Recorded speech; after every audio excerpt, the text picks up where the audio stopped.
Bien, bonsoir à tous. J'espère que vous avez passé une belle journée. Oui.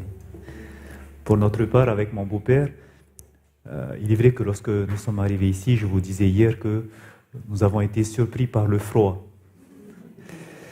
Et le froid, c'est pas très bon quand on vient des pays chauds. Et c'est vrai que pour mon beau-père, il a attrapé une petite grippe. Et pour ma part, j'ai un petit peu mal à la gorge. Donc, excusez-moi si je ne pourrais pas parler plus fort qu'hier, mais je sais qu'avec la sonorisation, on essaiera de faire en sorte que tout le monde puisse bien entendre ce message. Hier également, je me suis un petit peu précipité dans les présentations et j'avais oublié certaines choses. En effet, tout d'abord, je voudrais remercier les pasteurs de Nouvelle-Calédonie.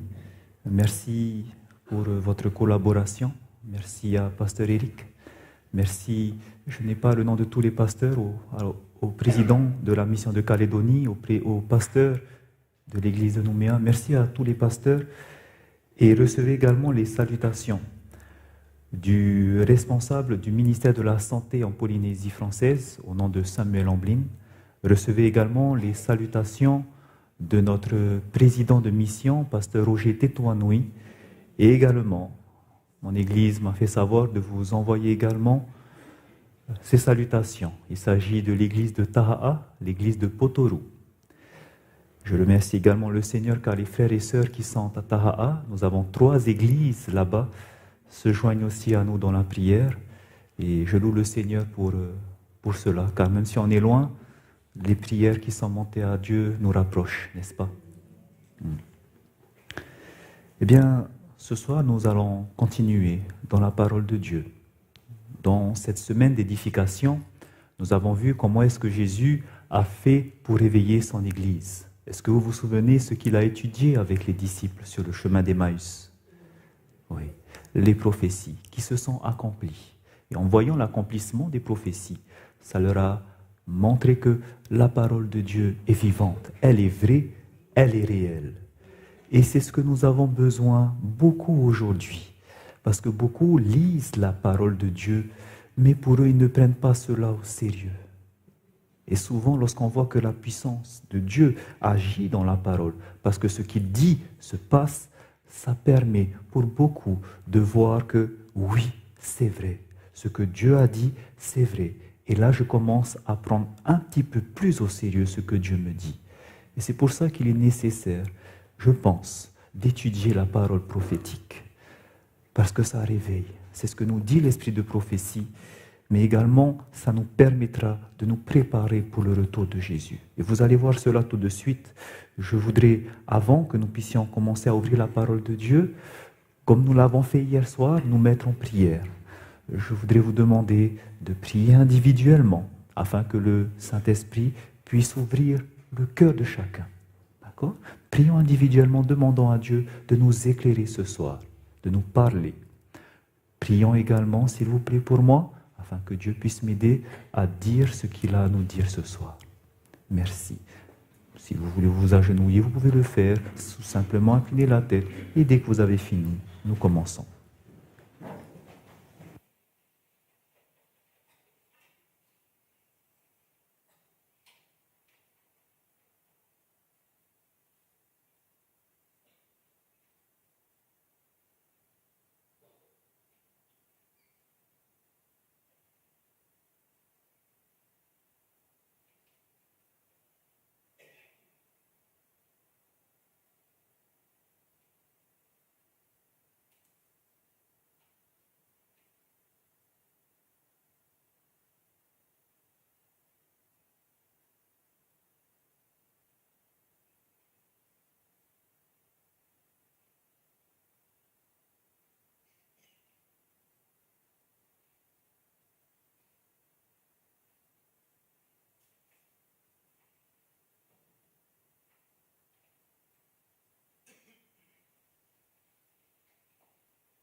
Amen.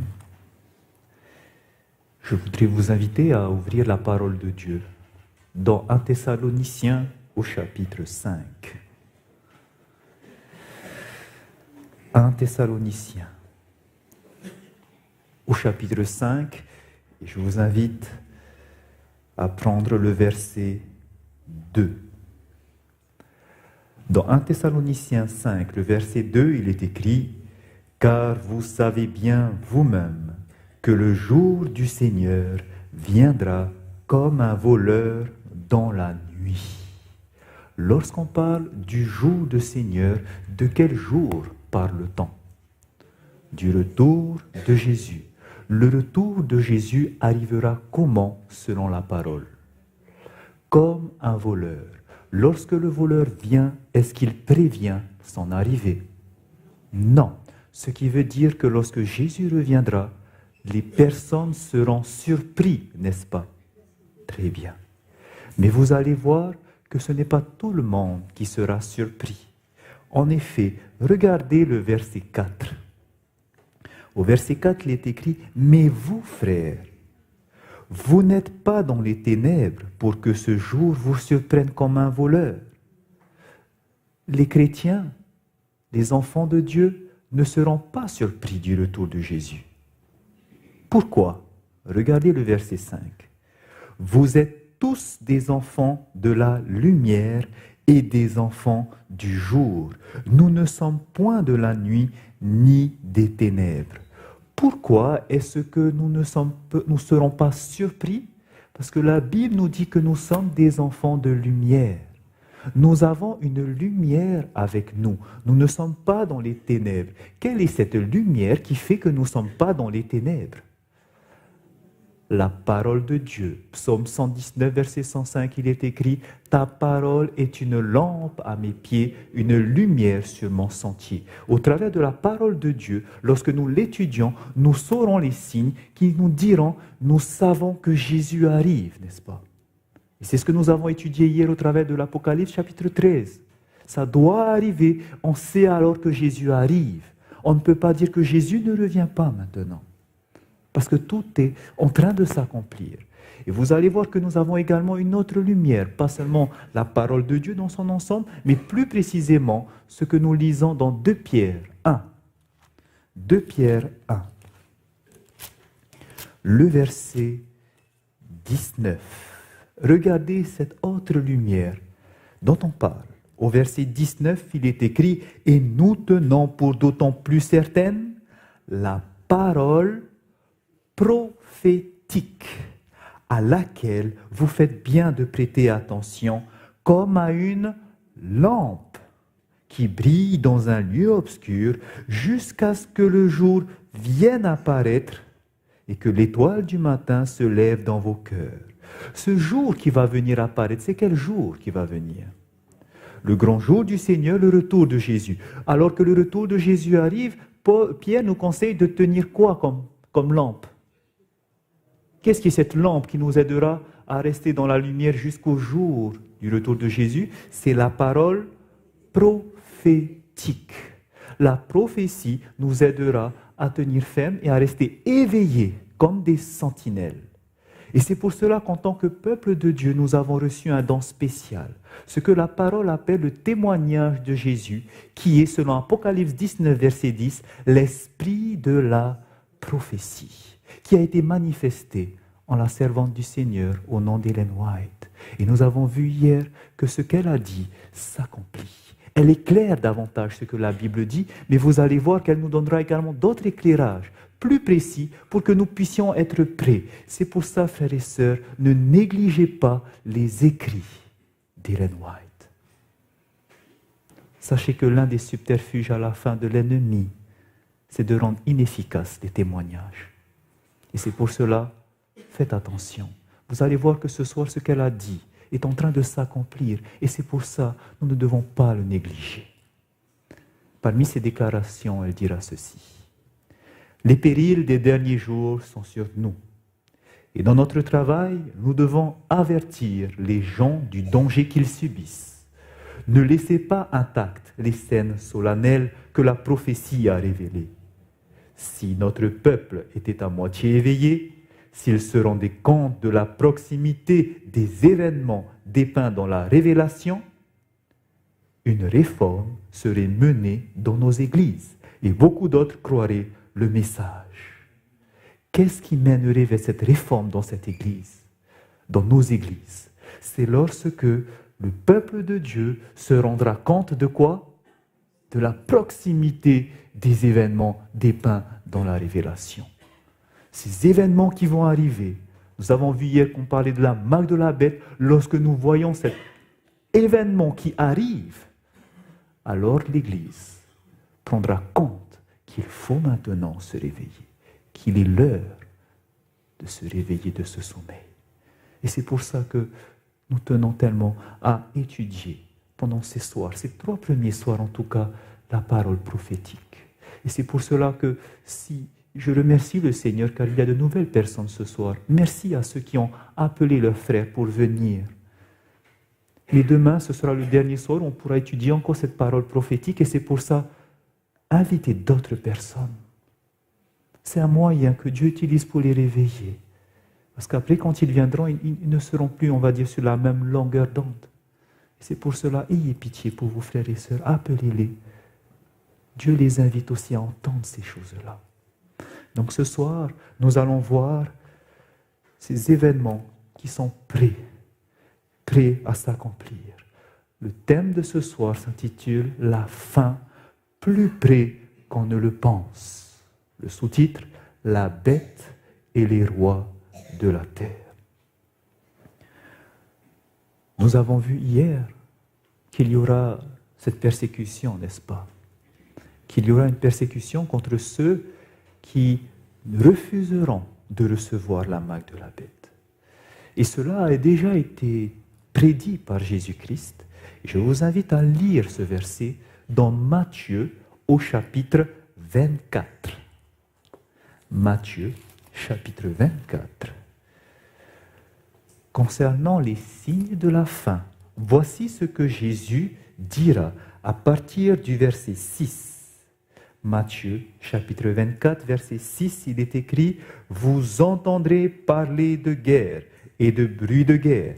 Gardez-vous d'être troublés, car il faut que ces choses arrivent, mais ce ne sera pas encore la fin. Une nation s'élèvera contre une nation, et un royaume contre un royaume, et il y aura en divers lieux des famines et des tremblements de terre. Tout cela ne sera que le commencement des douleurs. » Mais regardez ce qui va se passer après. Alors, on vous livrera au tourment, et l'on vous fera mourir, et vous serez haïs de toutes les nations à cause de mon nom. Est-ce que vous remarquez ce qui se passe d'un coup? On parle des signes qui vont arriver, et d'un coup, qu'est-ce qui se passe? Toutes les nations haïront qui? Les disciples de Jésus, c'est-à-dire le peuple de Dieu. Un événement se passe ici qui va faire que tout le monde va nous haïr et vont vouloir nous persécuter. Et remarquez que cela, ça se passe dans le monde entier. On nous dit que toutes les nations, vous serez haïs par toutes les nations et on voudra vous faire mourir. Nous voyons que cet événement de la fin est connecté avec cette marque de la bête qui va faire que tout le monde devra la recevoir et s'ils ne la reçoivent pas, alors ils seront persécutés. Et nous allons essayer de comprendre ce soir comment est-ce que c'est possible que toutes les nations vont nous haïr, nous le peuple de Dieu qui apparemment est un peuple qui n'attire pas trop l'attention du monde, surtout ici en Nouvelle-Calédonie. Et c'est pour ça que quand on lit ces choses, on a du mal à percevoir la réalité et on se dit, bon, ça arrivera un jour. Mais vous allez voir que non, les choses se font, frères et sœurs. Vous allez voir la réalité de ce qui est écrit ici ce soir. Et pour cela, nous allons aller dans l'Apocalypse. Et nous allons ouvrir Apocalypse au chapitre 17 pour voir comment est-ce que toutes les nations vont nous haïr.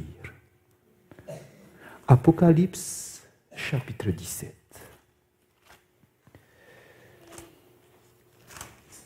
Nous allons faire comme hier. Nous allons lire du verset 1 à 6. Et pour cela, je lirai le premier verset. Je vous laisse lire le deuxième verset. Ainsi de suite jusqu'au verset 6. Apocalypse, chapitre 17. Nous commençons au verset 1. Il est écrit: Puis un des 7 anges qui tenait les 7 coupes vint, et il m'adressa la parole en disant: Viens, je te montrerai le jugement de la grande prostituée qui est assise sur les grandes eaux.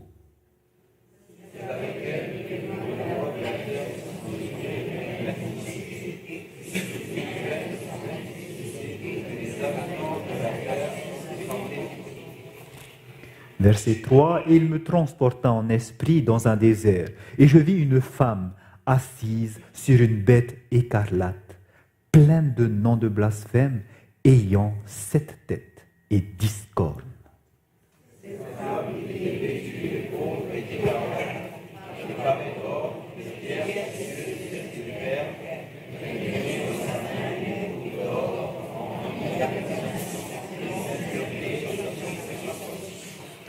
Verset 5, sur son front était écrit un nom, un mystère, Babylone la grande, la mère des impudiques et des abominations de la terre.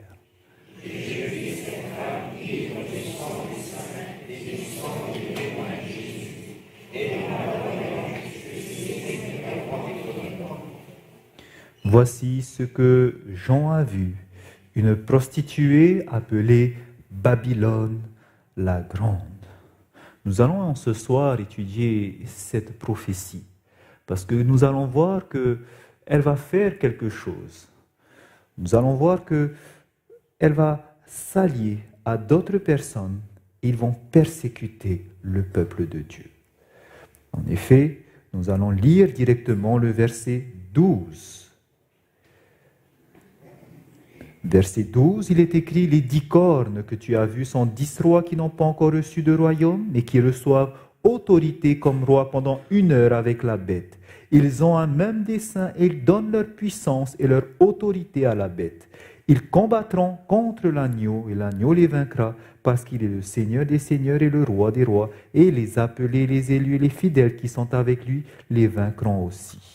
Donc le verset 13 nous dit qu'ils ont un même dessein, ils donnent leur puissance et leur autorité à la bête, et nous verrons qu'est-ce qu'ils vont faire, pourquoi ils s'unissent. Avant cela, nous allons d'abord comprendre que symbolise cette vision. Nous voyons une prostituée assise sur une bête à 7 têtes et 10 cornes de couleur écarlate, c'est-à-dire rouge. Comprenons ce que signifie cette vision. Une femme prostituée est un symbole. En effet, on ne peut pas dire qu'une femme, quand vous regardez le verset 1,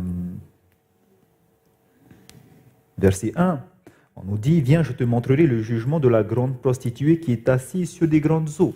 Une femme assise sur de l'eau, on comprend que ce n'est pas réel, mais c'est une vision, il y a un symbole derrière. Le symbole de la femme, quand la parole de Dieu nous parle de la femme, nous savons de quoi il s'agit. En effet, si nous prenons par exemple dans Ésaïe au chapitre 54, Dieu, en parlant d'Israël, regardez comment est-ce qu'il va s'adresser à ce peuple, à son peuple. Ésaïe chapitre 54, et nous lisons le verset 6. Il dira à Israël: Car l'Éternel te rappelle comme une femme délaissée et au cœur attristé, comme une épouse de la jeunesse qui a été répudiée, dit ton Dieu. Ésaïe 54, c'était le verset 6. Quand Dieu, Ésaïe 54, le verset 6, dans certaines versions c'est le verset 5, il y a des décalages. Donc, quand Dieu va parler ici de son épouse, il parlera d'Israël comme étant son épouse. Il s'agit d'Israël, bien sûr, au temps du peuple de Dieu qui était dans le désert, mais maintenant, nous savons que quand Jésus-Christ est venu, Israël, les Juifs, ceux qui descendent d'Abraham, ce sont ceux qui sont en Christ. C'est pour ça que quand vous lisez dans 2 Corinthiens 11, verset 2, Paul, quand il parle maintenant à l'église de Corinthe, il dira à l'église de Corinthe: Je vous ai fiancé à un seul époux, comme une vierge pure à Christ. Donc, on comprend que une épouse, une vierge pure, c'est le peuple de Dieu. Voici ce que symbolise une femme. Quand le peuple de Dieu est fidèle, c'est une vierge pure. Par contre, regardez quand on parle d'une prostituée, dans Jérémie chapitre 3, verset 20. Jérémie chapitre 3, verset 20, il est écrit « Mais comme une femme est infidèle à son amant, ainsi vous m'avez été infidèles, maison d'Israël. » Lorsque le peuple se détourne de Dieu, quand le peuple de Dieu se détourne vers un autre Dieu, vers un idole, c'est comme si elle commettait l'adultère spirituel et Dieu lui dit qu'elle est une prostituée. Donc, quand on parle d'une femme prostituée, c'est une église qui est infidèle, le peuple de Dieu infidèle. Maintenant, dans la vision de Apocalypse chapitre 17, nous voyons une femme prostituée. Il s'agit donc du peuple de Dieu qui est comment ? Infidèle. Qu'on dira une église qui est apostate. Une église qui abandonne son Dieu, qui laisse son Dieu pour d'autres dieux, pour d'autres idoles. Et alors, regardons dans Apocalypse chapitre 17 pour identifier qui est cette église dont on parle ici. Qui est cette église apostate ? Apocalypse chapitre 17, le verset 6. On nous dit « Et je vis cette femme, cette prostituée, qui est ivre du sang des saints et du sang des témoins de Jésus. » Autrement dit, qu'est-ce qu'elle a fait cette femme, cette église apostate ? Pour qu'elle soit ivre du sang des saints, c'est qu'elle a persécuté, elle a tué les enfants de Dieu. Elle a tué les enfants de Dieu, elle a persécuté les saints. Et nous avons vu que dans l'histoire, il y a une église qui l'a réellement fait. C'est ce que nous avons étudié dans Apocalypse chapitre 13. Cette bête, à travers de ce système, qui va tuer les saints pendant un temps, des temps et la moitié d'un temps, il s'agit de l'église romaine. Il n'y a que cette église qui a fait cela pendant tout le Moyen-Âge. Et donc, cette église qui se détourne de Dieu, Dieu ici la symbolise par cette femme prostituée appelée Babylone. Et vous allez voir que les autres indices la décrivant vont bien appuyer qu'il s'agit de cette église. Regardons par exemple le verset 4. On nous dit « Cette femme était vêtue de pourpre et d'écarlate et parée d'or, de pierres précieuses et de perles. » Si elle était parée d'or, de pierres précieuses et de perles, quand on précise ces choses-là, c'est-à-dire c'est une église qui est comment ? Riche. Elle a de la richesse. Et en effet, quand vous regardez dans le monde, l'église qui est la plus riche au monde, on le sait, c'est l'église catholique. Par exemple, cet article nous dit que l'église catholique en Australie vaut plus de 10 milliards de dollars. C'est une église qui est très riche. Elle a même une banque, la Banque du Vatican. Donc ça colle avec la description dont on parle. En effet, lorsque nous prenons aussi le verset 4, le début du verset 4, regardez comment est-ce que cette église apostate est vêtue. Cette femme était vêtue de pourpre et d'écarlate, deux couleurs qui sont données, le pourpre et l'écarlate. La couleur pourpre, c'est une couleur qui est violet. La couleur écarlate, c'est une couleur qui est rouge. Et regardez comment est-ce que sont vêtus cette église et surtout les leaders de cette église. Les leaders de cette église, qu'on appelle les évêques sont vêtus de pourpre. Alors que les cardinaux, ceux qui succéderont un jour au pape, parmi eux, sont vêtus d'écarlate. Et quand ils se rassemblent au Vatican, vous avez ces deux couleurs. Autour du pape, vous avez les cardinaux en écarlate et vous avez les évêques en pourpre. Et c'est pour cela, comme je disais hier, c'est comme si Dieu avait déjà vu l'histoire et il a vu cette église et il nous donne maintenant les couleurs. Voici comment est-ce qu'elle est vêtue pour qu'on ne puisse pas se tromper. C'est pour cela que Dieu est bon, n'est-ce pas ? Hier, nous avons parlé du bison et là, il nous donne des couleurs. Regardez ces couleurs, on ne peut pas se tromper. Et souvenez-vous que lorsqu'on parle de cette église, je le rappelle, nous ne sommes pas en train de condamner des personnes qui font partie de cette église, car comme nous le savons, le peuple de Dieu se trouve où également ? À l'intérieur, Apocalypse chapitre 18, verset 2, il est écrit « Sortez », Apocalypse verset 5, il est écrit « Sortez du milieu d'elle, mon peuple ». C'est le verset 4.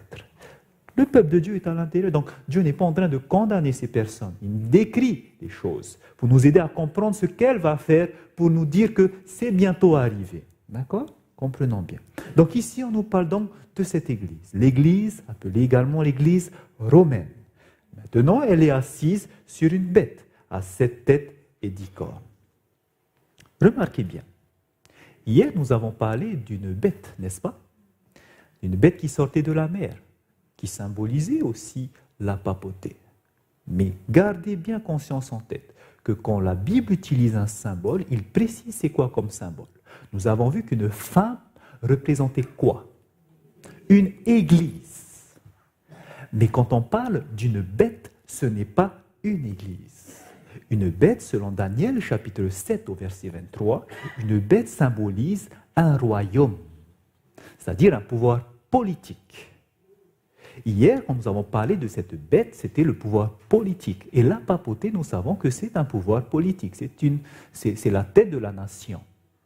De cette nation qui est le Vatican, la plus petite nation au monde.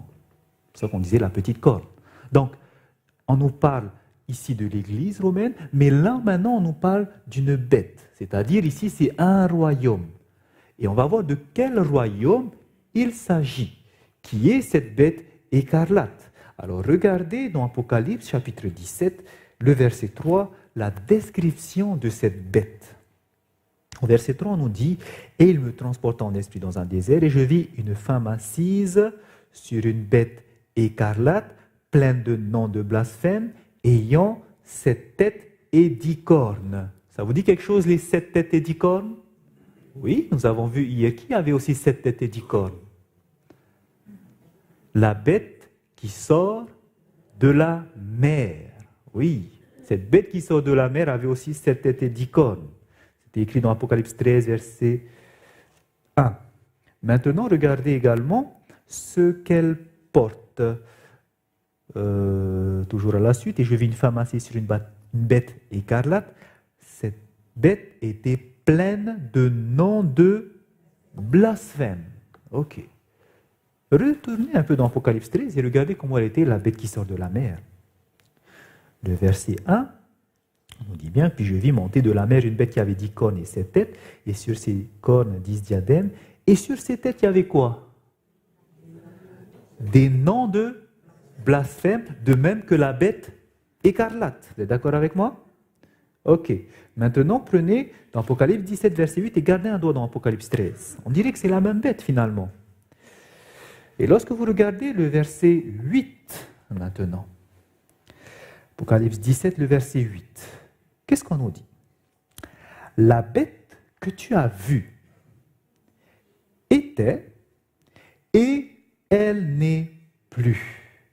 Elle doit monter de l'abîme et aller à la perdition. Et les habitants de la terre, ceux dont le nom n'a pas été écrit dès la fondation du monde dans le livre de vie, s'étonneront en voyant la bête. Pourquoi ils vont s'étonner? Parce qu'elle était, qu'elle n'est plus et qu'elle reparaîtra. Voici pourquoi ils seront en admiration. On dit que cette bête écarlate, elle était. Et ensuite, elle n'est plus, ce qui veut dire qu'elle s'est arrêtée.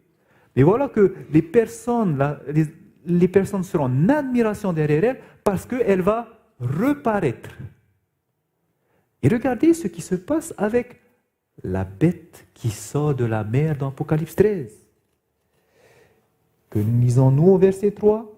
Et je vis l'une de ses têtes comme blessée à mort, ce qui veut dire elle a cessé.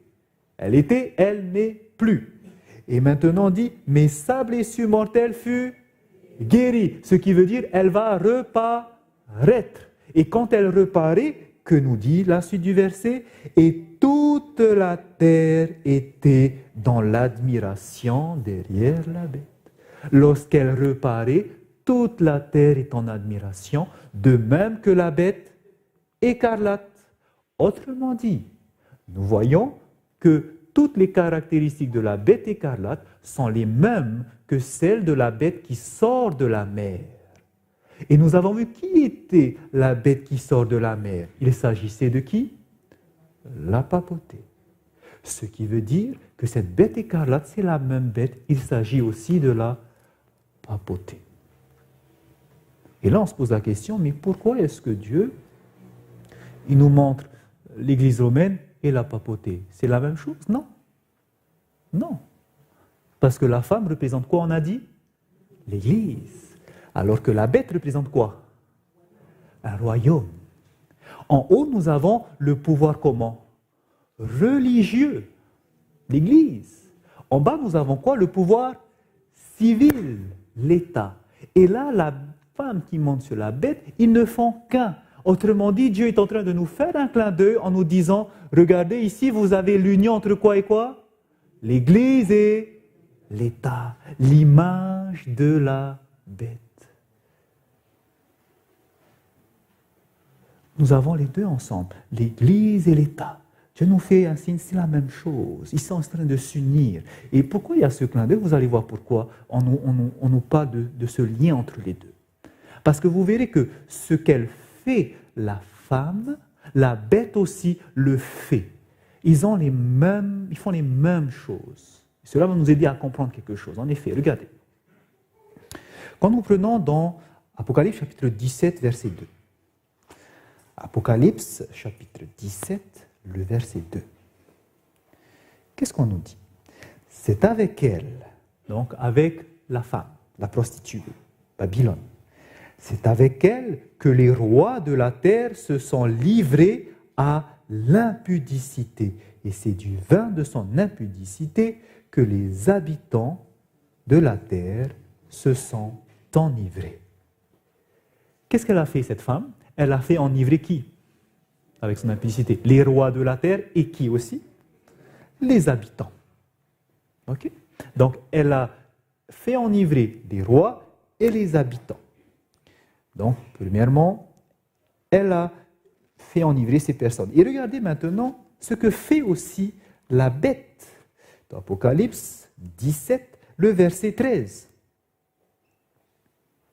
Apocalypse 17, verset 13, il est écrit « Ils ont », on va commencer au verset 12, « les 10 cornes que tu as vues sont qui? 10 rois, qui n'ont pas encore reçu de royaume, mais qui reçoivent autorité comme rois pendant 1 heure avec la bête. Ces rois-là, ces 10 rois, ils ont un même dessein et ils donnent leur puissance et leur autorité à la bête. » On nous parle de 10 rois qui donnent leur autorité et leur puissance à la bête. C'est-à-dire, elle a une relation aussi, cette bête, avec des 10 rois.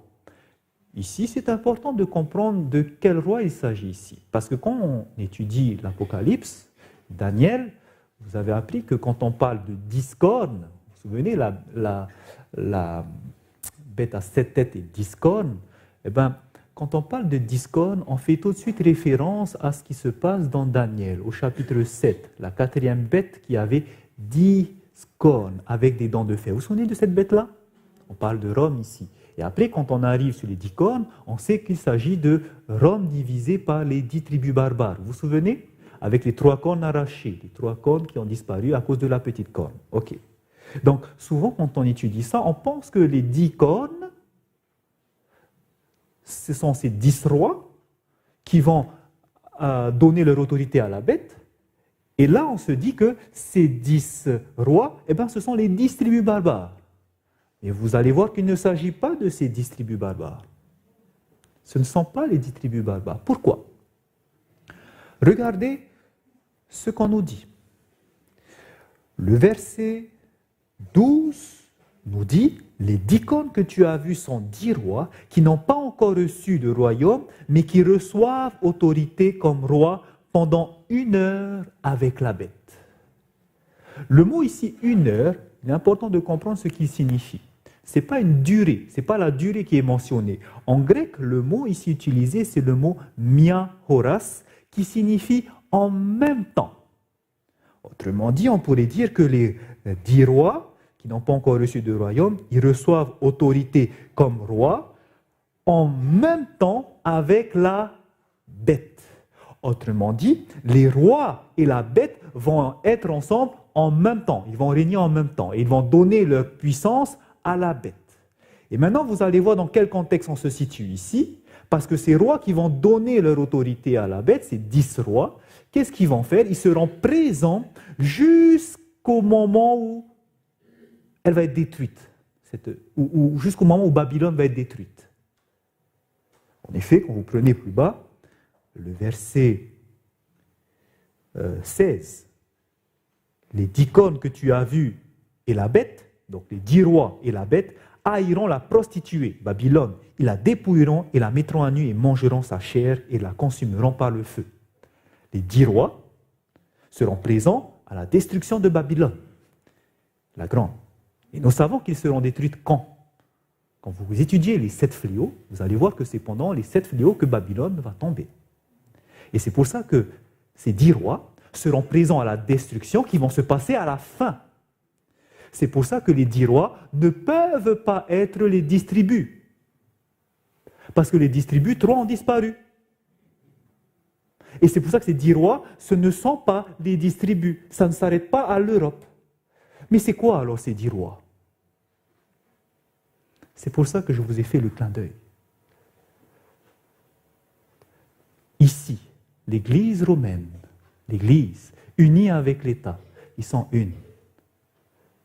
Les relations que fait l'Église, l'État aussi fait les mêmes relations, puisqu'ils ne font qu'un.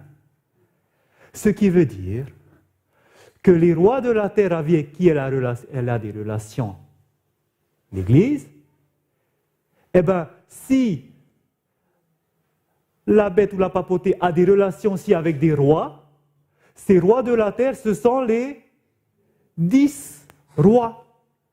Ce sont les mêmes entités. Ce qui veut dire que ces 10 rois à la fin ne sont pas l'Europe seulement, mais ce sont les rois de qui? D'où? Qui viennent de la terre, c'est-à-dire les rois de toute la terre. D'accord? Et c'est pour ça que quand on dit que les 10 rois vont donner leur puissance et leur autorité à la bête, ce n'est pas l'Europe qui va donner leur allégeance à la papauté, mais ce sont toutes les nations du monde qui vont donner leur autorité à qui? À la papauté. C'est pour ça qu'elle a enivré Babylone, pas seulement les rois de la terre, mais tous les habitants de la terre. Donc on comprend alors que cette prophétie nous dit que les rois de la terre, les nations, au travers de leurs dirigeants, vont donner allégeance à qui? À la papauté. Et les nations aussi vont suivre ce mouvement. Est-ce que c'est clair pour tout le monde? Et c'est pour ça que je le répète tout le temps. Quand vous voulez affirmer quelque chose, quand vous étudiez la parole de Dieu et que vous comprenez quelque chose, pour voir si ça vient de Dieu ou si c'est seulement un raisonnement humain, la parole de Dieu nous dit dans Ésaïe 8, verset 20, « À la loi et au témoignage, si on ne parle pas ainsi, il n'y aura pas d'aurore pour le peuple. » Ça veut dire quoi ça? Ça veut dire que quand vous montrez quelque chose, il faut que la loi, donc à l'époque c'était la parole de Dieu, confirme, et le témoignage des prophètes, aujourd'hui nous savons que c'est l'esprit de prophétie, confirme. Quand vous parlez de quelque chose, pour voir si c'est vrai ce qu'on vient de conclure, est-ce que la parole de Dieu confirme? Est-ce que l'esprit de prophétie confirme? À la loi et au témoignage, est-ce que oui c'est ça? Oui, on peut accepter. Sinon, enlevez ce que j'ai dit. D'accord? Ne retenez pas. Vous allez voir que ce que je dis, je ne dis pas de moi-même, je dis parce que Dieu nous dit dans sa parole et que l'esprit de prophétie le confirme. Ne prenez pas tous les mots qui sont dits de devant. D'accord? Je vous dis cela pour que vous puissiez de vous-même ensuite vérifier ce qui est dit. Donc, nous venons de comprendre, selon cette vision, que viendra un jour où tous les rois de la terre et toutes les nations vont suivre et se soumettre à la papauté. Ok? Ils vont se soumettre à la papauté. Pour faire quoi maintenant? Pour faire quoi? Regardez le verset 12.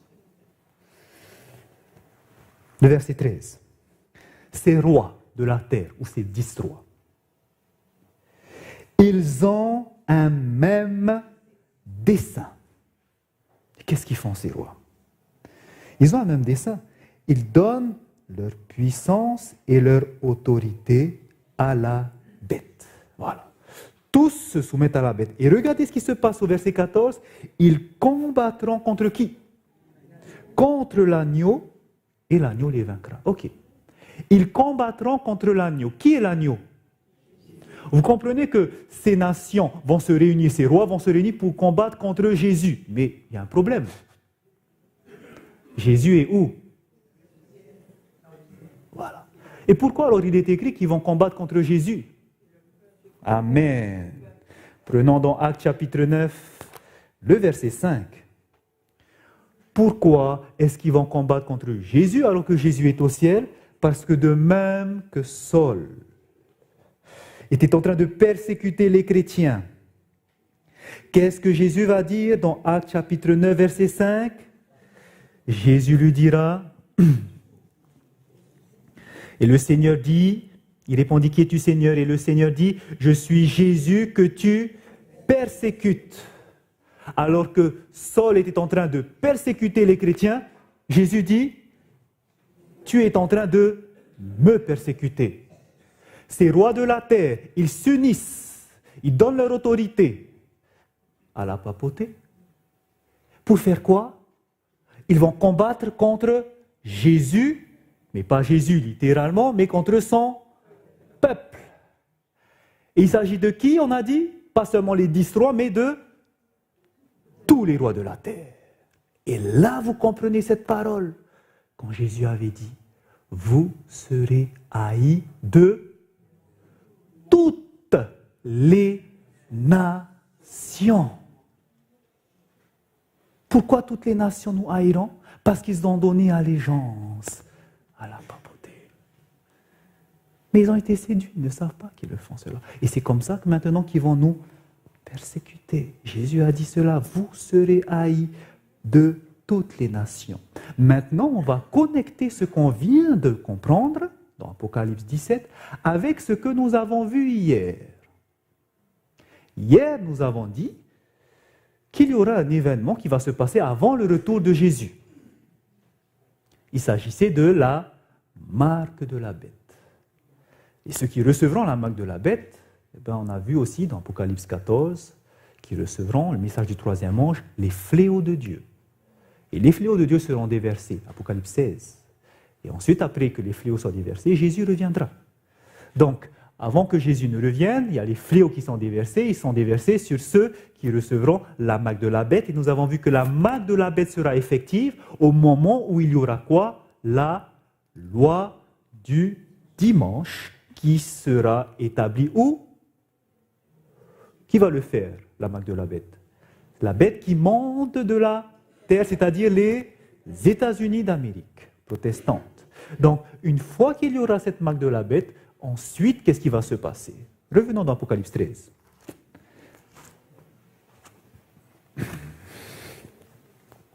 Apocalypse chapitre 13, et nous lisons le verset 16. Apocalypse 13, verset 16. Et elle fit que tous, petits et grands, riches et pauvres, libres et esclaves, reçussent une marque sur leur main droite ou sur leur front, et que personne ne put ni acheter ni vendre sans avoir la marque, le nom de la bête ou le nombre de son nom. Elle va faire que tous reçoivent. Ce qui veut dire que la marque de la bête, elle va le faire chez elle, c'est-à-dire au travers d'une loi que le Sénat va voter, la loi du dimanche. C'est pour ça qu'on appelle une loi nationale des États-Unis. Mais on dit que tous également va faire la marque de la bête. Si tout le monde va faire la marque de la bête, tout le monde va imposer une loi du dimanche. Vous êtes d'accord avec moi? Mais est-ce que c'est possible législativement que les États-Unis, dans son pays, fassent la loi du dimanche et que les autres pays, elles le disent, faites aussi une loi du dimanche? Est-ce qu'elle peut contrôler la législation en Chine, par exemple, les États-Unis? Non, ce n'est pas elle qui décide. C'est pour cela qu'on comprend alors que ça va commencer aux États-Unis et après que le reste du monde va suivre de telle sorte à ce que dans le monde entier, on ait cette loi du dimanche et qu'elle deviendra universelle. Et c'est ainsi que suite à cette loi du dimanche, il va se passer quelque chose qu'on va essayer de voir, qui va faire que tout le monde sera contre ce peuple qui garderont le sceau de Dieu. On a vu c'était quoi le sceau de Dieu hier, c'était le sabbat. Qu'est-ce qui va faire que tout le monde sera contre ce peuple qui observe le sabbat? Vous voyez, c'est des questions qu'on peut se poser et qu'on a du mal à voir la réalité, mais vous allez voir que ça va se passer. Et comment, grâce à l'esprit de prophétie, à la parole de Dieu, on va mettre tout ça en connexion pour que vous voyez la réalité des choses. Donc, voici ce qu'on vient de mettre en place, rien qu'avec la parole de Dieu, c'est ceci. Il viendra un jour où les États-Unis d'Amérique vont mettre en place cette loi, qu'elle va s'étaler au monde entier, et que le monde entier, suite à cela, parce qu'elle a donné allégeance au travers des rois à la papauté, ils vont faire la guerre à qui? À ceux qui gardent le sabbat.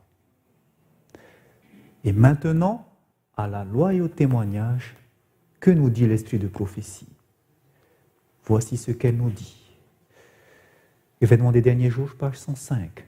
Tandis que l'Amérique, la terre de la liberté religieuse, s'unira avec la papauté pour forcer les consciences et les contraindre à honorer un faux sabbat, c'est-à-dire quand il y aura la loi du dimanche. Qu'est-ce qui se passe après cette loi du dimanche national? Les peuples de tous les pays du monde entier seront conduits à suivre leur exemple. Ça commence aux États-Unis et ensuite les autres pays vont suivre en imposant ces mêmes lois pour honorer un faux sabbat, donc la loi du dimanche. Et ça va devenir donc universel. C'est ce qu'elle nous dit également à la page suivante, la page 106, où elle nous dit que le monde soi-disant chrétien sera le théâtre de décisions importantes. Des hommes investis d'une grande autorité imposeront des lois opprimant les consciences. À l'exemple de la papauté, Babylone fera boire à toutes les nations le vin de la fureur de son impudicité. Toutes les nations seront concernées. Au sujet de ce temps, Jean le prophète déclare « Ils ont un même dessein ». Vous savez, vous vous souvenez qu'il y avait les mêmes desseins? Les rois de la terre, les 10 rois sont les mêmes. Ils ont un même dessein. Il existera un lien universel, une grande harmonie, une confédération des forces sataniques et ils donnent leur puissance et leur autorité à la bête. C'est ce que nous avons bien étudié. Que oui, tout le monde va donner allégeance à Dieu au travers des nations. Ils vont tous persécuter le peuple de Dieu. Ça commence aux États-Unis et ça deviendra universel. Mais la question maintenant, puisque cela va se passer, comment est-ce que ces rois de la terre finalement vont faire pour s'unir à la papauté? Comment ça va se faire cette connexion? Pourquoi ils vont tous s'unir? Est-ce qu'on va avoir tout d'un coup, toutes les nations vont signer un papier? Voilà. Comment ça va se faire? Regardez bien. Comment les rois de la terre vont-ils s'unir à la papauté? Comment est-ce qu'ils vont donner leur allégeance? L'esprit de prophétie va nous éclairer sur ce point. C'est pour ça que je remercie le Seigneur de nous montrer, de nous donner cela pour mieux comprendre. Elle nous dit ceci. Dans le livre Tragédie des siècles, à la page 249, le paragraphe 1, elle nous dit que dans toute la chrétienté, les protestants étaient entourés d'ennemis formidables. Les premiers triomphes de la réforme passée, Rome rassemblait de nouvelles forces dans l'espoir de l'écraser. Le contexte ici, on nous parle du moment où il y a eu la réforme protestante, où beaucoup de membres d'église catholiques sont sortis et ont rejoint le mouvement de réforme. À partir de ce moment-là, qu'a fait l'Église? Elle va rassembler ses forces. Elle va vouloir lutter et contrer cette réforme. Et comment elle va faire pour contrer cette réforme, ce qu'on a appelé historiquement la contre-réforme? Comment elle va faire pour contrer le mouvement protestant? On nous dit, c'est alors, à ce moment-là, que se fonda l'ordre des Jésuites, le défenseur de la papauté, le moins scrupuleux, le plus puissant et le plus cruel. L'ordre des Jésuites va être fondé pour ramener les protestants vers les catholiques. Et regardez ce qu'ils vont faire. On nous dit, sous des déguisements divers, les Jésuites s'insinuaient dans les bureaux de l'État. Ils devenaient conseillers des rois. Et ils faisaient quoi? Ils dirigeaient la politique des nations. C'est comme ça qu'il faisait pour diriger les nations et que finalement il donnait allégeance. Et ça, c'était à l'époque des Jésuites. Et lors des Jésuites, on nous dit, dans l'appendice de Tragédie des siècles, que les Jésuites, c'était un ordre fondé en 534 par Ignace de Loyola, approuvé en 540 par Paul III. Il porte aussi le nom de Compagnie ou Société de Jésus. Mais regardez, une fois qu'il a été fondé, qu'est-ce qui va se passer? Eh bien, de même que la bête a une blessure mortelle, lui aussi il aura une blessure mortelle. En effet, le 19 août 1773, Clément XIV, le pape, publia sa bulle Dominus ac Redemptor Noster, qui va supprimer les jésuites et fermer leur collège. Il y a une rupture. Okay? De même que la bête a eu une blessure mortelle, les jésuites, fondés pour amener les protestants, aura aussi une blessure mortelle. Et maintenant, de même que la bête a réapparu, qu'est-ce qui va se passer pour l'ordre des jésuites? Ça va réapparaître aussi.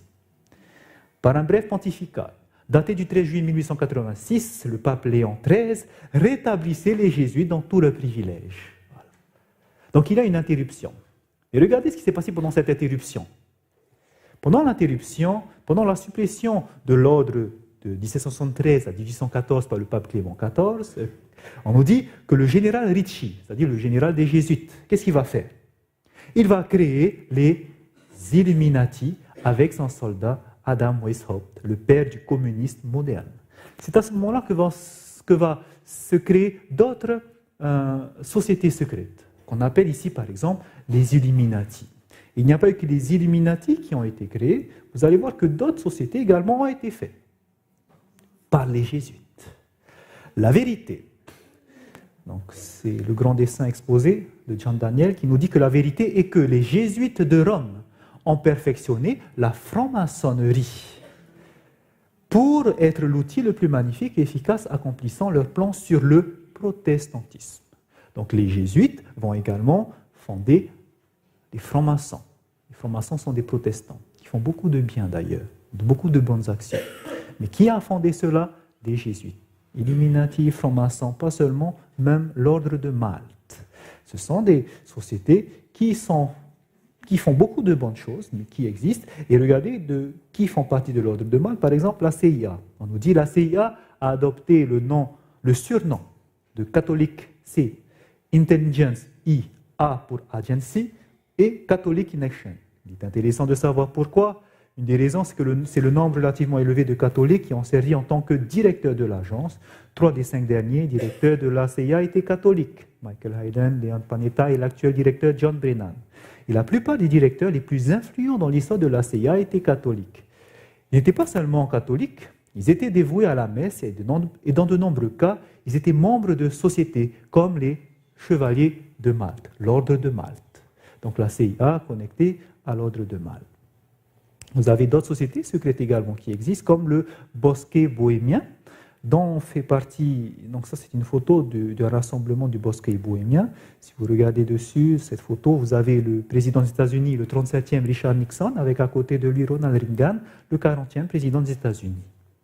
D'autres également sociétés secrètes existent, on appelle les clubs Bilderberger, qui rassemblent des personnalités, des politiciens des médias, des hommes d'affaires. Il y a également le Skull and Bones, dont fait partie ici, il a déclaré George Walker Bush, qui nous dit que la dernière année de mes études à Yale, je suis devenu membre des Skull and Bones, une société secrète, si secrète en vérité que je ne peux en dire davantage. Je me suis fait 14 nouveaux amis. Donc il y a ces sociétés secrètes qui existent, c'est réel, des personnes le disent, qui font partie, ils font beaucoup de bien pour certains, ils font des œuvres caritatives, mais ce qui est important de voir, c'est ce qu'il y a derrière. Et je remercie le Seigneur d'avoir touché cet homme qui s'appelle Walter Weif. Peut-être certains d'entre vous ont entendu parler de lui. C'est quelqu'un qui était dans l'occultisme et que Dieu a touché. C'est magnifique son histoire. Mais sachez que lui, il était à l'intérieur et parce qu'il a rencontré Jésus, il est membre de notre église d'ailleurs, il fait des conférences, et parce qu'il a rencontré Jésus, il sait qu'il y a beaucoup de personnes qui sont à l'intérieur et qui ne connaissent pas la vérité. C'est pour ça qu'il va faire toute une série et qui va faire des recherches magnifiques, des recherches extraordinaires pour montrer en fait la relation qui existe entre toutes ces sociétés secrètes. Et il va voir que toutes ces sociétés secrètes sont reliées les unes aux autres. car toutes ont été fondées, quand vous remontez à la tête, par les jésuites. Et si vous voulez, au travers des jésuites, ils ont fondé ces sociétés, et finalement, puisqu'ils contrôlent cela, tous ceux qui sont à l'intérieur, ce sont des hommes politiques. Et vous vous souvenez de la citation que Mme White nous disait, c'est comme ça qu'ils dirigeaient la politique des nations. Et on ne va pas aller dedans. Je ne suis pas en train de vous dire allez faire des recherches, parce que la théorie de complot, vous avez tout et n'importe quoi. Ce n'est pas ça l'intérêt. Ne perdez pas du temps dedans, retenez juste ce qu'il faut. C'est juste comprenez que les jésuites peuvent intervenir dans la politique des nations. Comment? Au travers de ces sociétés secrètes. Mais ce qui est important à retenir aussi, c'est que ces jésuites ont été créés par qui? La papauté. Et qu'ils sont donc soumis à la papauté.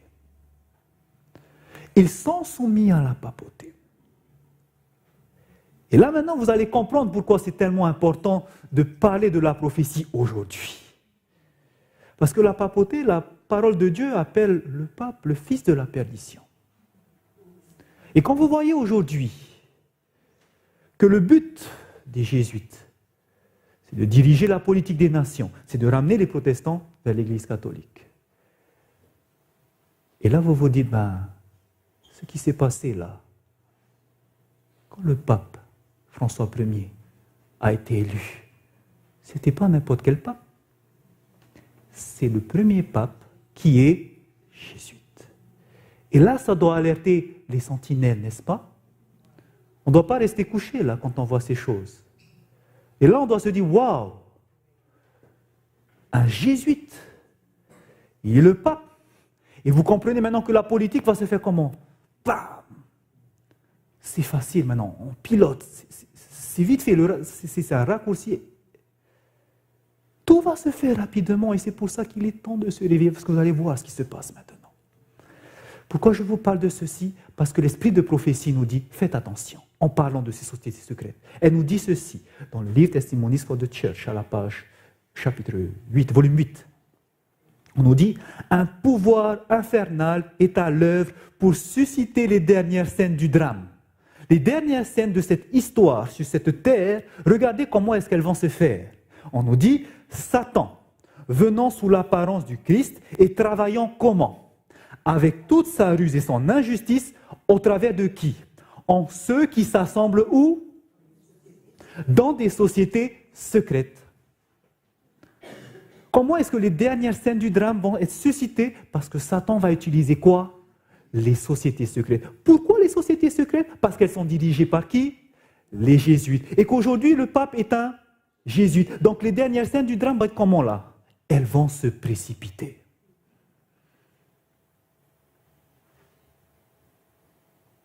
C'est pour cela que tout va s'accélérer. Donc comment est-ce que les rois de la terre vont donner leur puissance et leur autorité à la bête aujourd'hui? Comment est-ce que les nations vont donner leur puissance? Eh bien c'est simple. Le pape étant jésuite, ces sociétés secrètes dont laquelle fait partie tous ces politiciens, ben c'est direct. C'est elle qui les contrôle. On comprend alors ce verset-là, n'est-ce pas? Quand la Bible dit ça, c'est réel. Parce que ça se passe. C'est réel. Ce n'est pas des paroles en l'air. Prenez-la au sérieux. Et maintenant, nous avons vu que cette loi du dimanche va commencer où? Aux États-Unis. Okay? Ensuite, ça va partir dans le monde. Les nations vont suivre. Et ça va être direct parce que la papauté derrière, elle va accélérer les choses. Mais maintenant, rappelez-vous que la marque de la bête, la loi du dimanche, ne peut pas se faire parce qu'on a vu qu'il y a avant une étape qui était l'image de la bête. Nous avons vu hier que l'image de la bête a été mise de côté, que l'amendement de Johnson qui empêchait l'image de la bête a été mise de côté, vous vous souvenez? Maintenant, l'image de la bête peut venir. Mais regardez cette précision que la parole de Dieu nous donne dans Apocalypse 13.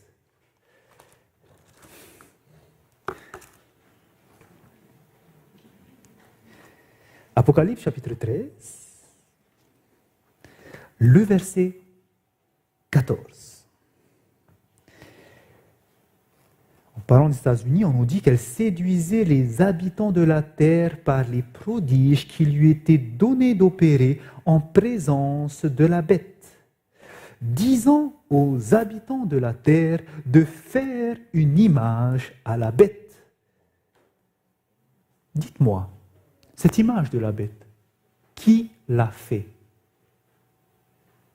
Qui fait l'image? Selon le verset, lisez bien le verset.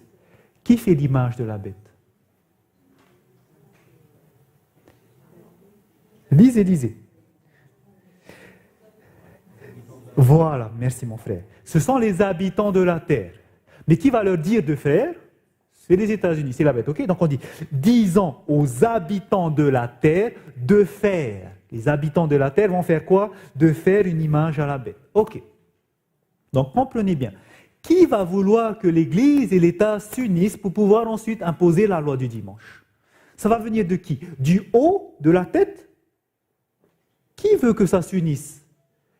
Qui veut faire l'image de la bête? C'est les habitants de la terre. Ce qui veut dire que ça doit venir du bas, du peuple, qui vont réclamer, nous voulons. Que l'Église et l'État s'unissent, nous voulons qu'il y ait cette loi du dimanche. D'accord tout le monde? Retenez bien cela. Ça vient du bas et ça va vers le haut. Et c'est ce que affirme l'esprit de prophétie, à la loi et au témoignage. On nous dit, pour amener les gens de toutes conditions à honorer le dimanche, les dignitaires de l'Église et de l'État mettront en œuvre l'argent, la persuasion et la force. On suppléera aux défauts d'autorité divine par des lois oppressives. La corruption politique qui étouffe l'amour de la justice, aussi bien que les droits de la vérité, jouera son rôle dans la libre Amérique elle-même. Qu'est-ce qui va se passer en Amérique? En vue de s'assurer les suffrages magistrats et législateurs, céderont à quoi? Ils vont céder à la clameur populaire en faveur des lois dominicales. Ce qui veut dire, il y a le peuple qui est en train de réclamer quoi? La loi du dimanche, et les magistrats, ils vont céder en disant « Ok, nous allons mettre en place cela ». Pourquoi? Parce qu'ils leur demandent. Ils vont céder, parce qu'ils veulent s'assurer les suffrages. Et vous vous souvenez que Donald Trump a été élu par qui? Par les protestants. Et que maintenant, qui va vouloir Donald Trump? Mais loi du dimanche, on a besoin. Ce sont les habitants. Donc retenez bien que ça vient du bas, comme le dit l'esprit de prophétie. Ils veulent la loi du dimanche. C'est les habitants qui réclament. Et cela va être réclamé aux États-Unis, parce que ça commence là-bas. Mais cela aussi va être réclamé où? Pour que ce soit universel, c'est qu'eux aussi vont le réclamer. Vous êtes d'accord avec moi?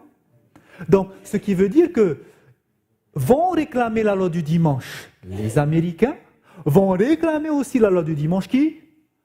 Le monde entier. Et c'est là qu'on se pose la question.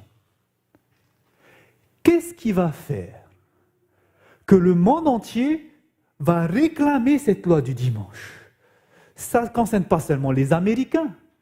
C'est quelque chose qui est d'un intérêt commun, n'est-ce pas?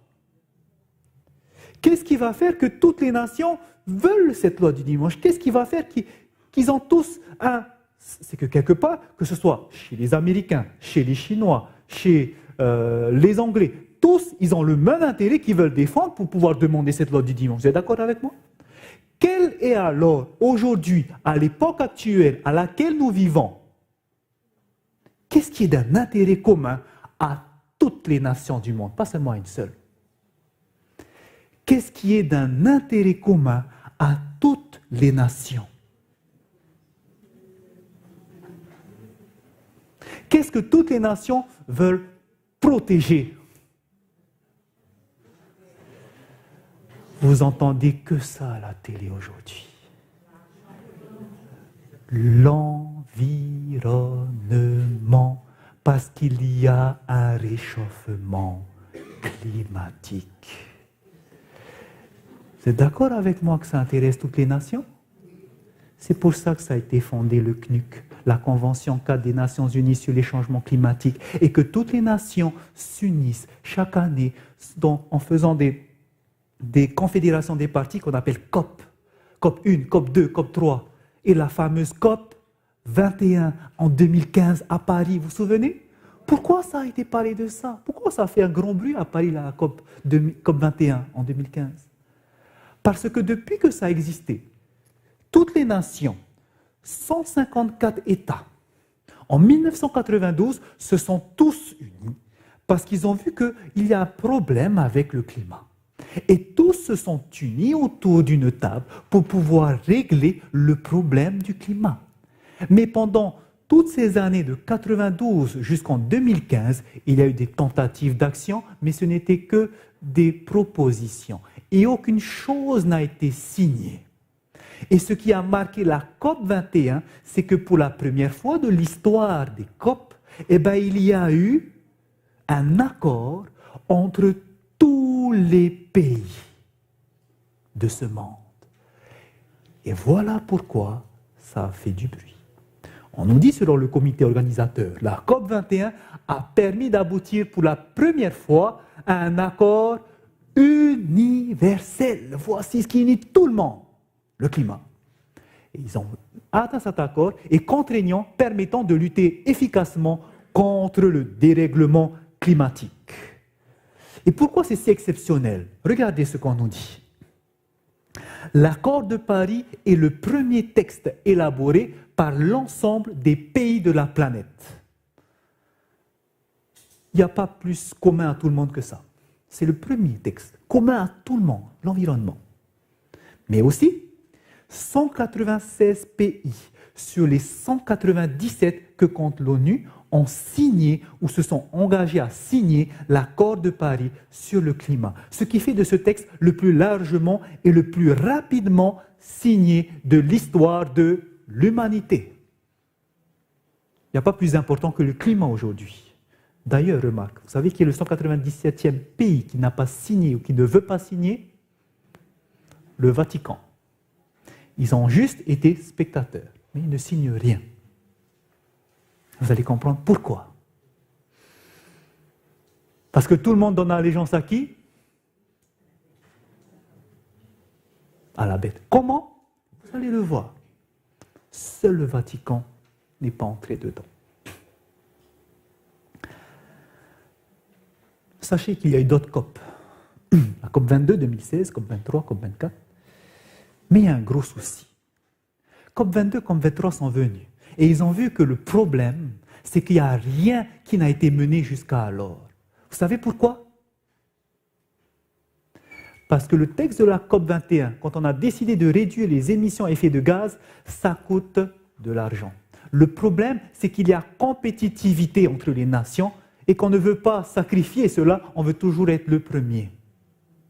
Et c'est pour ça que rien encore n'a été mis en œuvre. Ils ont signé, ils vont le faire, mais rien encore de concret n'a été fait. Et c'est pour ça que ça stagne toujours.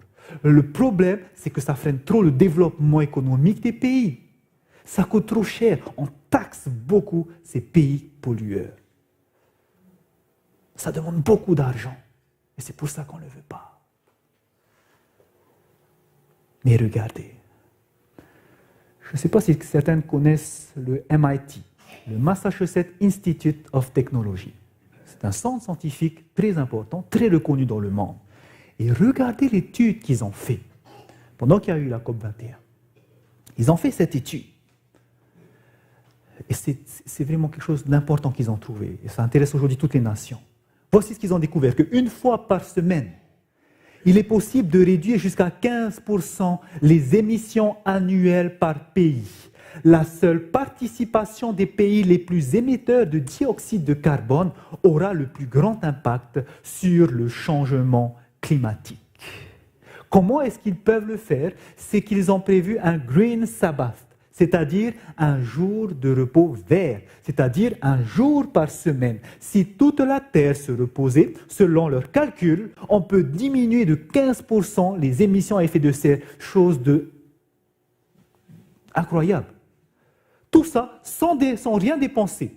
Juste faire en sorte que tout le monde a comme un accord, on arrête de travailler ce jour-là. Voici la solution la plus facile et qui coûte 0 francs. Tout le monde s'aligne sur un jour de repos, on ne fait plus rien marcher, plus les machines.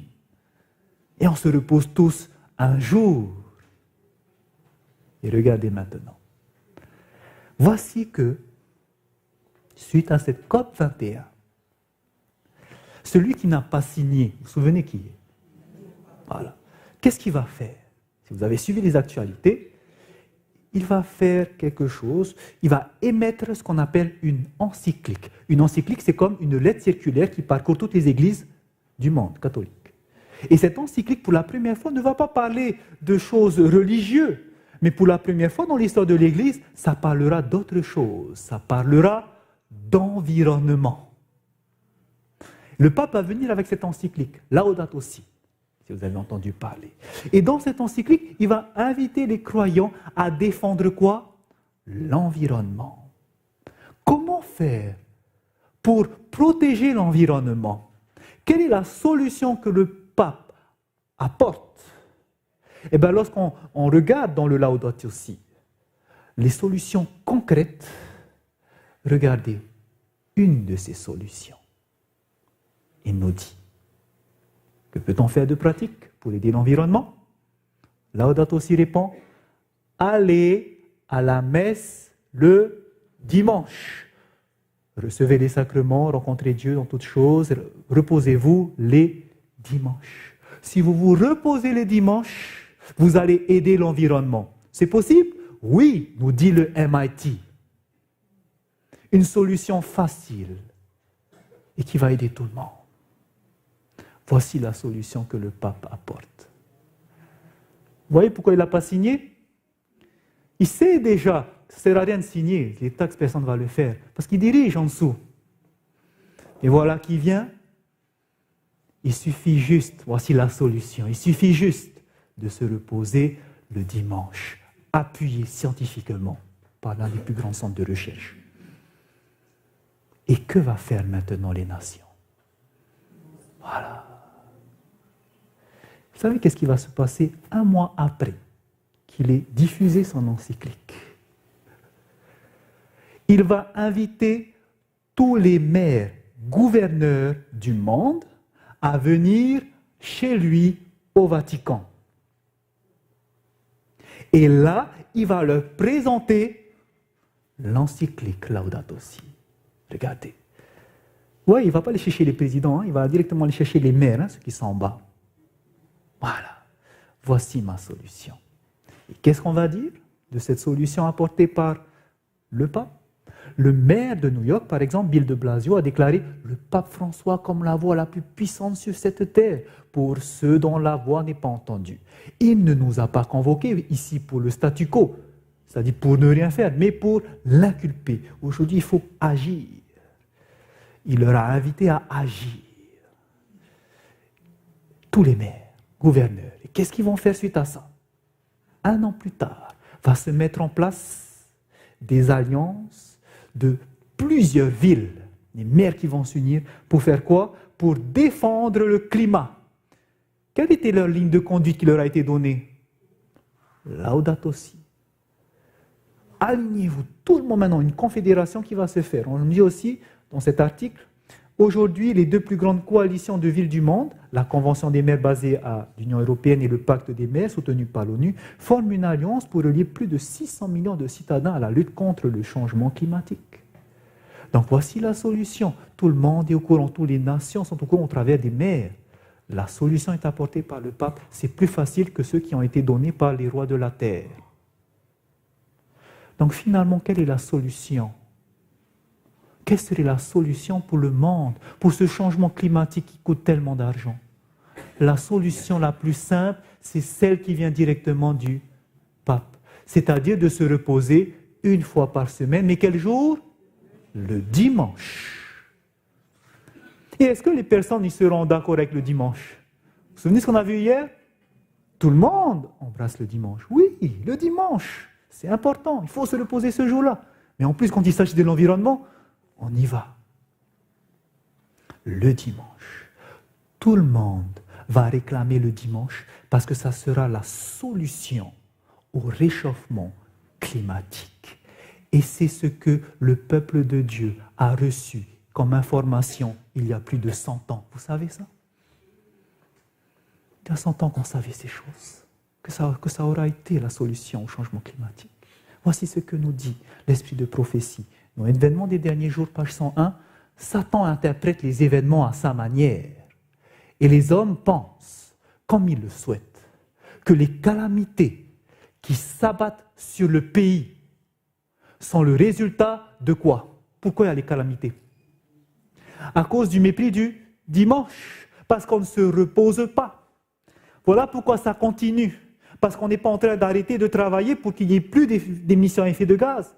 Et parce qu'on continue à violer le dimanche, et bien voilà qu'il continue à avoir le réchauffement climatique, voilà que continue à avoir ces calamités. Voulant apaiser la colère de Dieu, ces hommes influents préparent des lois exigeant l'observation du dimanche. Parce que la solution aux calamités, la solution au réchauffement climatique, c'est de se reposer le dimanche. Donc voilà où est-ce qu'on en est aujourd'hui. Ce mouvement du réchauffement climatique va prendre de plus en plus d'ampleur. Vous entendez aujourd'hui, les enfants, vos enfants entendent cela à l'école. Parce que tout le monde va voir qu'il faut agir. Et la solution qui est connue aujourd'hui, c'est se reposer une fois par jour, le dimanche. Vous allez voir sur les réseaux sociaux, je n'ai pas eu le temps de tout mettre, mais vous allez voir sur les réseaux sociaux aujourd'hui, que ce soit dans diverses parties du monde, aujourd'hui, on réclame un jour de repos et ils disent bien le dimanche. Où est-ce qu'ils ont sorti ça? Laudato si. Et vous avez entendu parler de cette fameuse enfant Greta Thunberg, qui elle aussi est en train d'encourager le Laudato si, la solution du pape. Ils se sont rencontrés. Je ne sais pas si vous avez vu au journal. Greta Thunberg, c'est qui? Une jeune Suédoise de 16 ans qui tous les vendredis fait grève devant le Parlement pour dire qu'il faut agir contre le climat. Et elle a réussi à toucher énormément de jeunes, pas seulement en Suède, mais dans le monde entier. Parce qu'en mai, le 24 mai, qu'est-ce qu'elle a pu faire? Grâce aux réseaux sociaux, comment c'est vite parti, elle a pu toucher beaucoup de jeunes dans le monde entier pour faire grève comme elle ce jour-là, le 24 mai. Et on nous dit cet article que dans plus de 1600 villes du monde, ce qui représente 125 pays, ils se sont reposés. Et ils ont fait grève pour le climat. Ils ne sont pas partis à l'école parce que c'est important de garder notre pays. Par exemple ici, à Washington DC, par exemple ici, en Afrique du Sud, par exemple ici, à Londres, en Inde, ça s'est passé dans le monde entier. Vous avez dû entendre peut-être parler aussi ici. Ici, en Irlande du Nord, à Belfast. Partout dans le monde, on a entendu parler de ce mouvement de jeunes tel qu'il n'y en a jamais eu. Je ne sais pas si vous avez déjà entendu parler d'un mouvement où autant de jeunes se rassemblent dans le monde entier en même temps. Ça ne s'est jamais fait dans l'histoire de l'humanité. C'est la première fois. Et ils se rassemblent pourquoi? Contre le réchauffement climatique. C'est un mouvement qui se passe. Pour vous dire que même chez nous, à Réatea, dans cette petite île de la Polynésie française, il y avait même des enfants, nos élèves, des collégiens, des lycéens, qui ont fait grève. Ils ne sont pas venus à l'école et ils ont circulé dans la ville pour dire qu'il faut faire attention au climat. Donc vraiment, dans le monde entier, il y a eu ça. C'est un mouvement qui suscite. Et c'est pour ça qu'aujourd'hui, tout le monde veut qu'on agisse et vite. On veut agir. Et la solution, le pape là. Souvenez-vous que qui doit commencer à réclamer? Qui doit amorcer la marche? Qui doit amorcer la marche? Où ça doit se passer? Pardon, où ça doit se passer? Aux États-Unis. Okay? C'est pour ça, fixons les yeux aux États-Unis et regardez ce qui se passe là. C'est pour ça que vous n'êtes pas étonnés de voir quoi? Regardez, tout le monde, les nations ont signé la COP 21, 196 se sont engagés et ils l'ont fait finalement. Ils ont signé. Et maintenant, qu'est-ce qui s'est passé? Vous vous souvenez ce qui s'est passé en 2017, le 2 juin? Où les Américains étaient étonnés, mais pas le peuple de Dieu. Pourquoi? Qu'est-ce qui s'est passé? Le juin 2017, Trump a annoncé qu'il allait se retirer de la COP 21, de ce que Obama a signé. Pourquoi? Les États-Unis vont se retirer de l'accord de Paris sur le climat, a déclaré le président américain, ajoutant qu'il ne voulait rien qui puisse se mettre en travers de son action pour redresser l'économie américaine. Pourquoi est-ce qu'il s'est retourné? Regardez bien, le chef se retire, mais est-ce qu'en bas on est d'accord? Et maintenant, que va faire le peuple américain? Bam! Vous voyez ce qui se passe? Ils veulent maintenant que non, on ne se retire pas. Il faut appliquer. Vous voyez pourquoi ça se passe comme ça, les choses? Ce n'est pas pour rien que les événements se passent comme ça. Les événements sont liés les uns aux autres. Il n'y a pas de hasard. Ils se retirent parce que tout ça doit venir du bas. Et c'est pour ça, qu'est-ce qui se passe juste après? Eh bien, quand Trump a dit ça, Michael Bloomberg, qui était l'envoyé spécial de l'ONU pour les villes et le changement climatique, il n'était pas d'accord. Il va dire non, ça ne va pas se passer comme ça. Il dira ceci: je veux que le monde sache que les États-Unis respecteront leur engagement à Paris et que grâce à des partenariats entre qui? Les villes et les États et les entreprises, nous chercherons à rester dans le processus d'accord de Paris. Qui va contrer ce que le président va faire? Les villes, le peuple, les États, les entreprises. Parce que ça doit venir du bas vers le... Et voici ce qui s'est passé. Il y a eu cette confédération. Parce qu'ils étaient où tous ces maires? Au Vatican, ils ont été formés par qui? Vous voyez? Et maintenant, ils se retirent. Maintenant, nous allons venir contrer cela. 1219 gouverneurs, maires et entreprises, investisseurs, lycées, universités se sont réunis. Et ils ont formé cette alliance « We are still in ». Nous sommes toujours à l'intérieur pour activer toutes les actions en faveur du climat. Il y a également cette alliance, United States Climate Alliance, qui a été fondée par le gouverneur Brown. Et cela regroupe plus de 9 milliards de pays, 14 États qui sont ensemble pour se fédérer, pour pouvoir lutter contre le climat. Parce qu'il s'est retiré maintenant, voilà la masse qui se soulève. Et le fondateur dira ceci. C'est pour ça que je vous dis, ils ont ça en tête. Le fondateur de cette alliance, United States Alliance, dira, le gouverneur Brown dit que l'encyclique Laudato Si du pape aborde un terrain vraiment important en appuyant l'interaction des êtres humains avec d'autres, espèces et le monde naturel. Il dit avec optimisme que le monde écoutera quoi? La compréhension du pape. Ils comprendront aussi donc sa solution. Laudato Si. Ces alliances-là, ils sont tous derrière. Et voilà maintenant le peuple qui se soulève. Avec derrière la solution, se reposer le dimanche.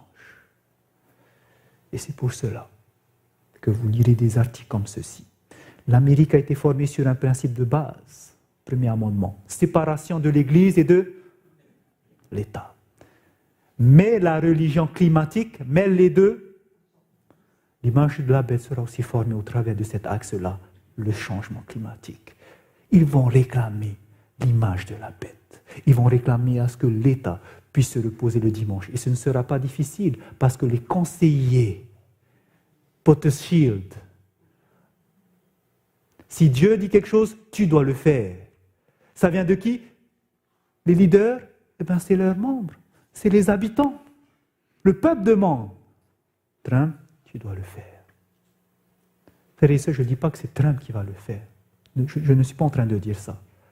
Peut-être que ça ne sera pas Trump, je ne sais pas.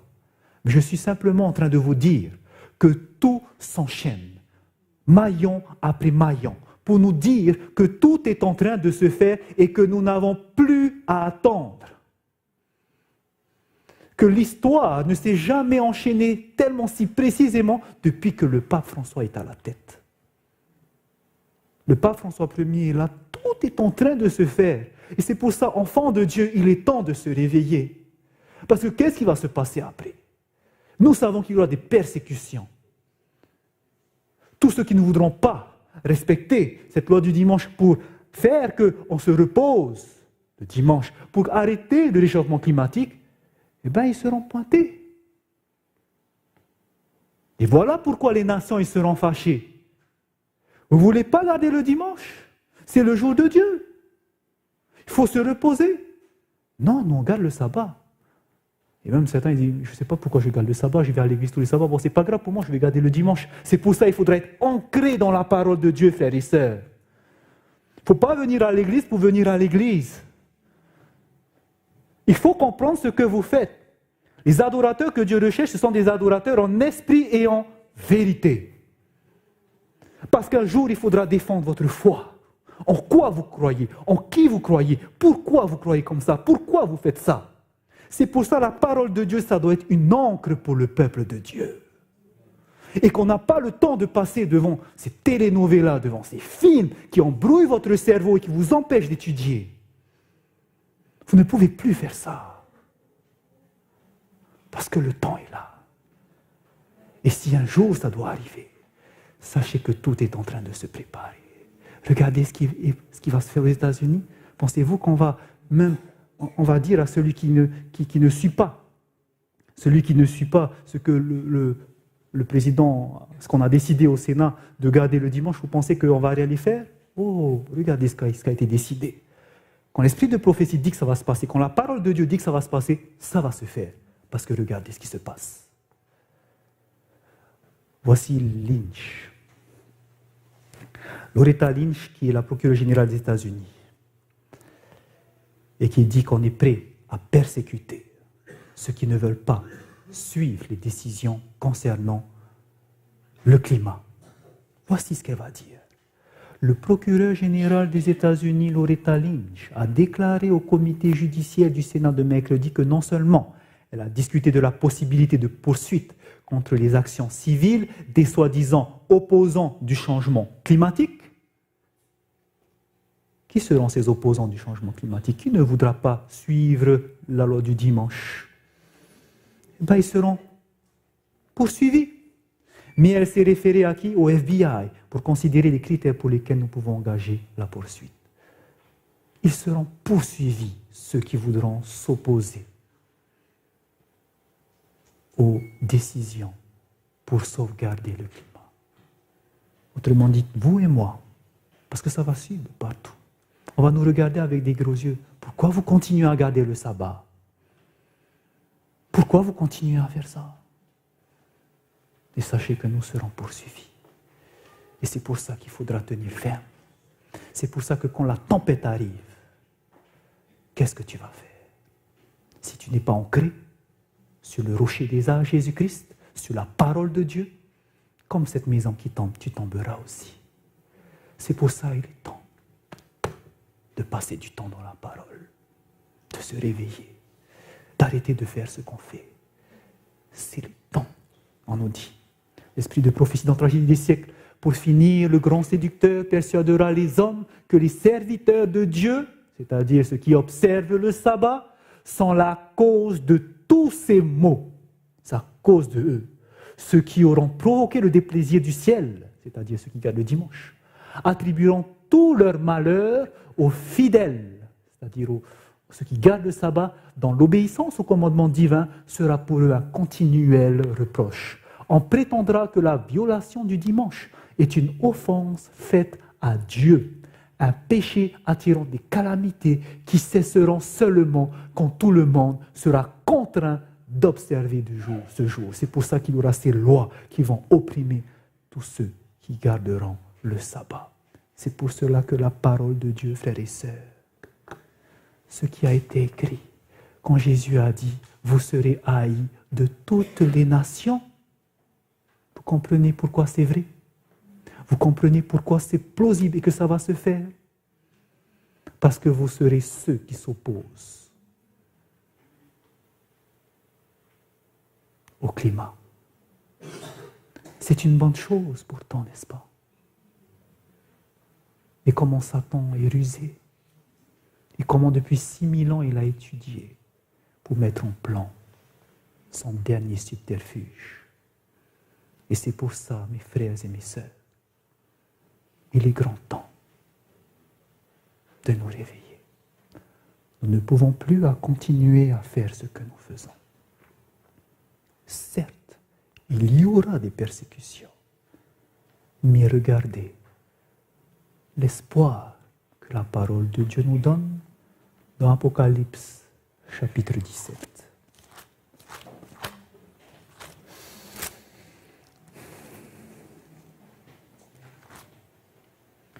Alors que ces rois vont s'unir, qu'ils vont donner leur autorité à la bête, que se passe-t-il au verset 14? Ces rois, on nous dit, ils combattront contre l'agneau. Oui, nous serons persécutés. Mais on nous dit, l'agneau les vaincra. Parce qu'il est le Seigneur des seigneurs et le roi des rois. Et les appelés, c'est-à-dire les serviteurs de Dieu, les élus et les fidèles qui sont avec lui, les vaincront aussi. Nous n'avons rien à craindre si nous sommes ancrés en Jésus-Christ. Parce que ce ne seront pas la chair et le sang que nous aurons à craindre.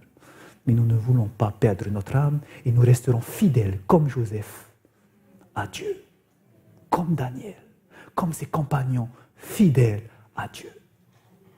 Et c'est pour cela que lorsqu'on voit ces choses, qu'est-ce que nous dit Jésus? Dans Luc chapitre 21, ce sera notre dernier verset. Vous savez, le dérèglement climatique a été prophétisé. Quand on lit ces choses, on ne le voit pas, mais quand on comprend maintenant, vu de loin, on comprend pourquoi ça a été écrit. Luc 21, verset 25. Il y aura des signes dans le soleil, dans la lune et dans les étoiles. Et sur la terre, il y aura de l'angoisse chez les nations. Pourquoi les nations seront angoissées? Pourquoi ils seront inquiétés? Qui ne sauront que faire au bruit de la mer et des flots. Les hommes rendront l'âme de terreur dans l'attente de ce qui surviendra pour la terre. Les hommes seront inquiets pour qui? Pourquoi? Pour la terre, parce qu'il y a un dérèglement climatique. Car les puissances des cieux, le climat, seront ébranlées. Mais quand on voit ces choses que nous dit Jésus, alors on verra le Fils de l'homme venant sur une nuée avec une puissance et une grande gloire. Parce que ces choses arriveront, ceux qui resteront fidèles à Dieu, ancrés sur sa parole, verront le roi des rois revenir sur les nuées du ciel. Frères et sœurs, nous arrivons bientôt à la maison. Mais la question pour chacun de nous, c'est quoi ta maison? Est-ce que ta maison, c'est cette terre? Est-ce que tu préfères rester à cette maison? Est-ce que tous tes plaisirs, c'est ici? Jésus est prêt de revenir.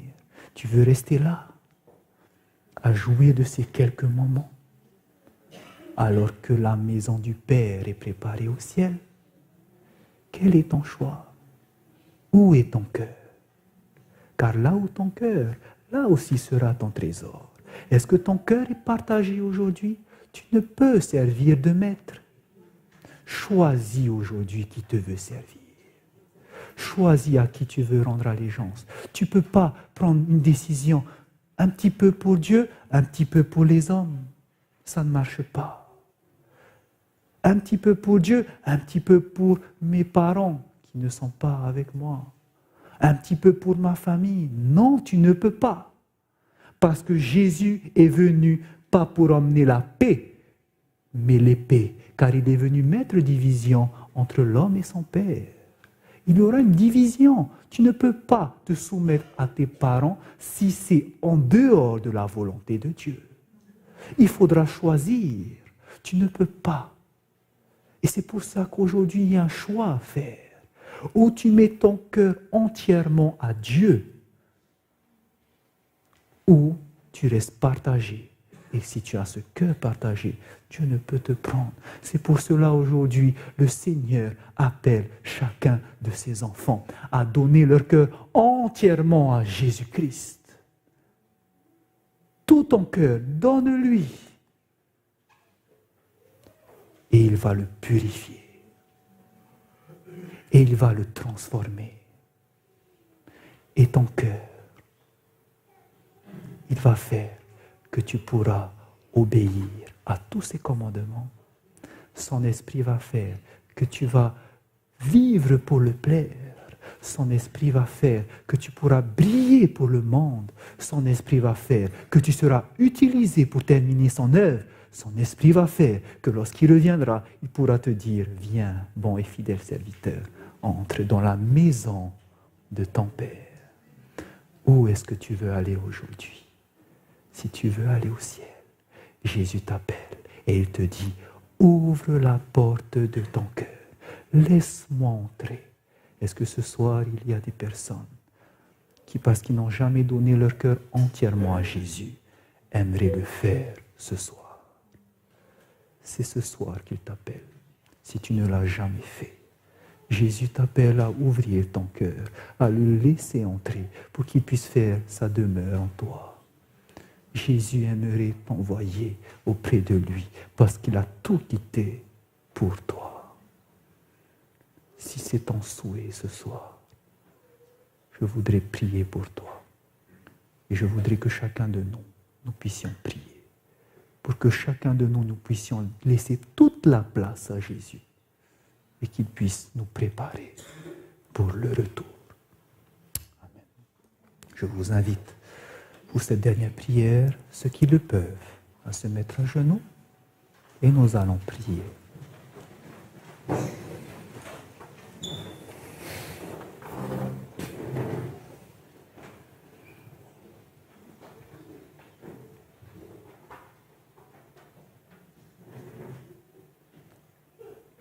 Éternel notre Dieu, ô combien nous voulons te louer, Seigneur, parce que tu viens à nous, tu viens à notre recherche, tu nous appelles et tu nous dis, regarde, la fin est proche, il est temps de te préparer. Ô Seigneur, combien de fois nous avons négligé d'étudier ta parole. Combien de fois nous avons été plus attirés par ce monde. Seigneur, tu vois combien nous ne sommes pas dignes de toi. Et nous voulons te demander pardon. Aujourd'hui, nous nous rendons compte que nous devons avoir un cœur entier à toi. Et c'est pour cela nous te prions. Prends notre cœur, Seigneur. Transforme-les. Viens habiter en nous. Nous te prions que tu puisses aider chaque personne ici. S'il te plaît, Seigneur, aide-nous, réveille-nous, réforme-nous, réforme nos familles, réforme nos foyers, change nos églises. Nous avons besoin de la puissance de ton esprit. Réveille-nous, ravive-nous par ta parole. Et nous voulons te demander que tu puisses exaucer cela. Parce que c'est ta volonté que ton peuple se réveille. S'il te plaît, mets en nous ce désir de vouloir que d'autres également puissent se réveiller. Aide-nous à les appeler, à les inviter, parce que c'est ce temps que tu as choisi pour que ton peuple se réveille. Et lorsque les invitations sont faites, que tes anges, Seigneur, préparent le chemin des cœurs, qu'ils puissent venir entendre et qu'ils puissent pouvoir faire ce choix de marcher pleinement avec toi. Merci de bénir tes enfants ce soir. Merci d'envoyer tes anges dans les foyers de tes enfants qui n'ont pas pu venir. Et permets que demain, ils soient présents parmi nous et qu'ensemble, nous puissions, Seigneur, te louer, te rendre gloire de ce que tu prépares pour nous, une place au ciel. Nous voulons t'adresser cette prière dans le nom puissant de notre souverain sacrificateur, Jésus-Christ. Amen.